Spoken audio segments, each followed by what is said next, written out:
Thanks very much for agreeing to talk to me today. And I'm looking forward to learning a lot about things I know very little about today. So tell us maybe to begin with about your books. Let's start with the Bitcoin Standard and then move to the Fiat Standard. So the Bitcoin Standard. Yeah, well, first of all, thank you very much for having me on. It's a true pleasure to be talking to you.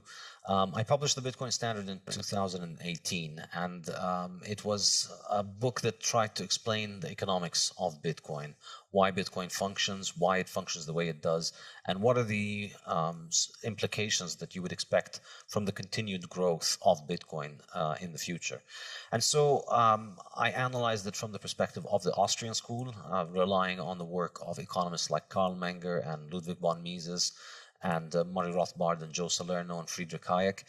And I think the key insight that well, there are several key insights, but one of the most important ones in the book is that Bitcoin is the hardest money that has ever been invented, because we've essentially thrown away the algorithm for making Bitcoin work has been set at producing a certain number of Bitcoin over time that's going to end at 21 million.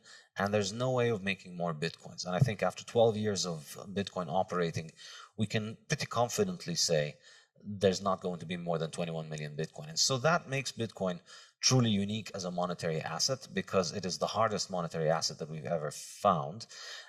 There's no possibility. Let me ask you a question about that. So why is it important that that limit exists? And what do you mean by hardest currency compared to other currencies? Yeah, so the hardness here refers to the difficulty of making more currency units to add onto the existing supply. And I think this is a big deal. And essentially the first 4 chapters of my book focus on explaining why this is such a big deal. Because if you look historically at money, you find that money has been a contest of survival of the hardest.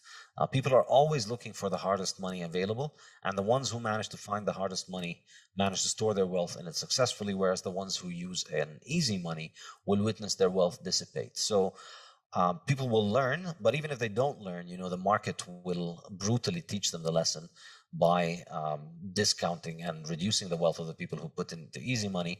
So the end result is that more and more wealth will be concentrated in the harder money. And that's why historically, when societies that had harder money came into contact with societies that had easier money, the ones with the hard money were able to essentially buy up a lot of the resources of the easy money societies, because they could continue to make more of their money and therefore devalue the money and increase the supply of it. And there are many examples in my book about this. Seashells and glass beads and limestones all were used as money when industry made them scarce in certain times and places. But then when modern technology came and allowed for an increase in their supply, their value was declining. And then in the 19th century, we see this happen between gold and silver too. The price of gold and silver used to oscillate around 15 ounces of silver per 1 ounce of gold. And in 150 years, it's now somewhere around 100. It's gotten to around 120 recently. So the price of silver has been declining next to gold, and I think that can be explained by the fact that gold is harder. The supply of silver is being increased at a faster rate, and there was utility in the use of silver when money was physical, but then with the creation of essentially financial instruments that were backed by gold, you could use silver, you could use gold payments for small amounts of payments as well as large amounts of payments. So that kind of obsoleted the role of silver. And so everybody went with the harder money, and then the harder money appreciated and the easier money continued to lose its monetary status. Okay, so let me see if I've got this straight. So money is an abstract store of value, and you always wanted to represent value as such. So something like the exchange of labor or the exchange of efficiency, something like that. And you can correct me if I'm wrong there. You have to use something to represent that abstraction. And the problem with that is that there will be people who have control over the representation rather than contributing to the value. And those could be politicians who could print money, or they could be people who find silver or who find gold or who mine it and so forth. So anything that can be produced that's a representation is subject to devaluation if the production becomes more efficient, and anything that's producible like a paper money, can be toyed with by those who have control over its distribution. And so your argument essentially, and the Bitcoin argument in general, is, well, here's something that we will never get more of no matter what we do. So I'd like to know why I should believe that. And the next thing I'd like to know about that maybe is, well, why Bitcoin and not 200 alternative cryptocurrencies? Like, so Bitcoin can't be produced, but cryptocurrencies can be. And so why isn't that an indication of the softness of cryptocurrency, Bitcoin included?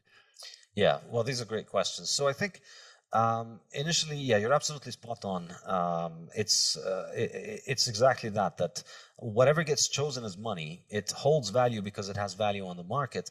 But as soon as it starts getting chosen as money, it gets into what I call the easy money trap, which is the people who can make more of it will try and make more of it. People will find a way and they will make more of it. And so the things that have ended up being used as money were always the thing that resisted that the most, the things that are the hardest. And so gold did an excellent job with that, because gold's chemistry naturally gives it that property, because gold is indestructible. So because we've been accumulating gold production over thousands of years, no matter how much gold we produce this year, it's still going to be a tiny fraction of all of the stuff that we've accumulated over the last 5,000 years.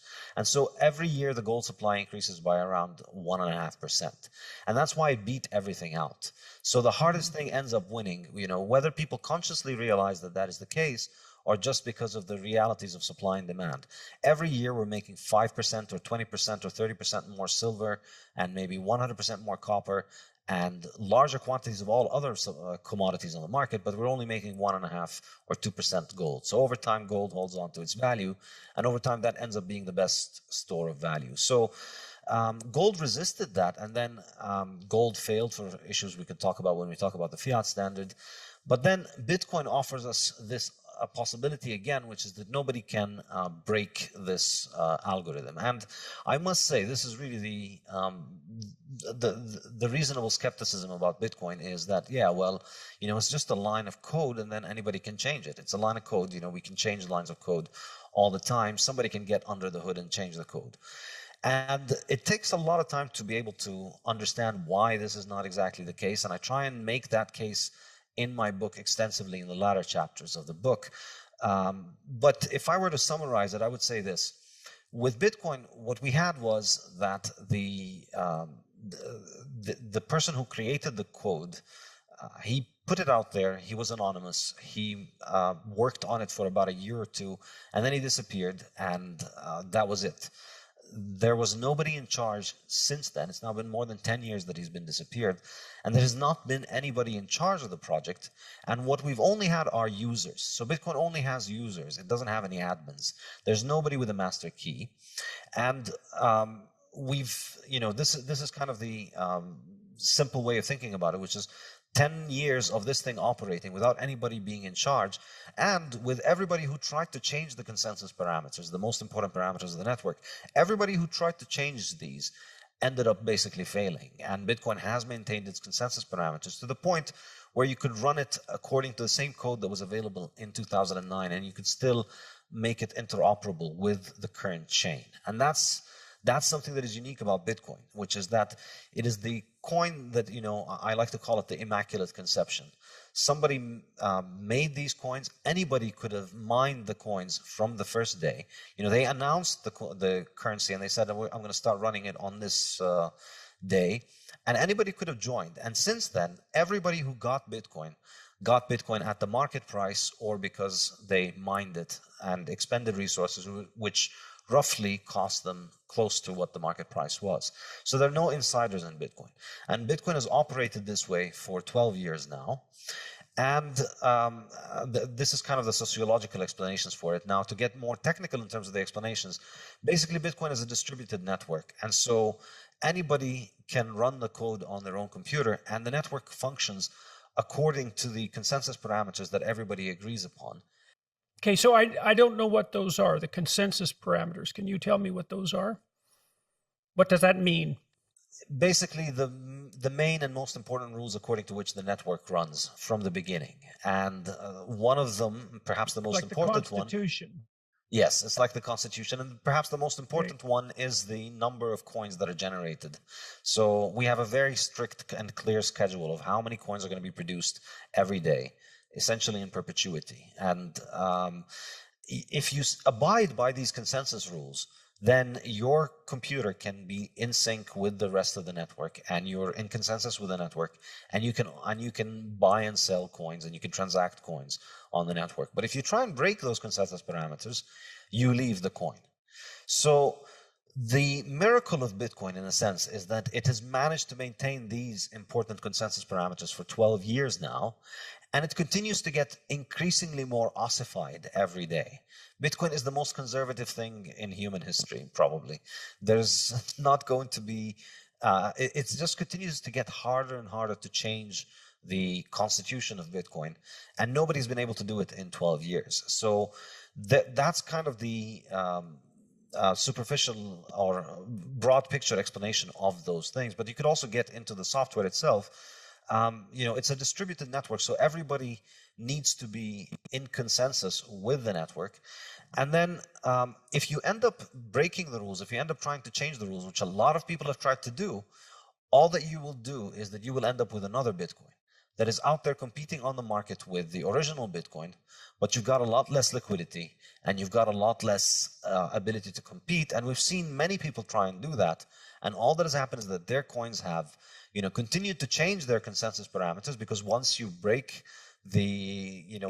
your duck once, then it just becomes much easier to do it. And they devolved into civil strife between participants on the network.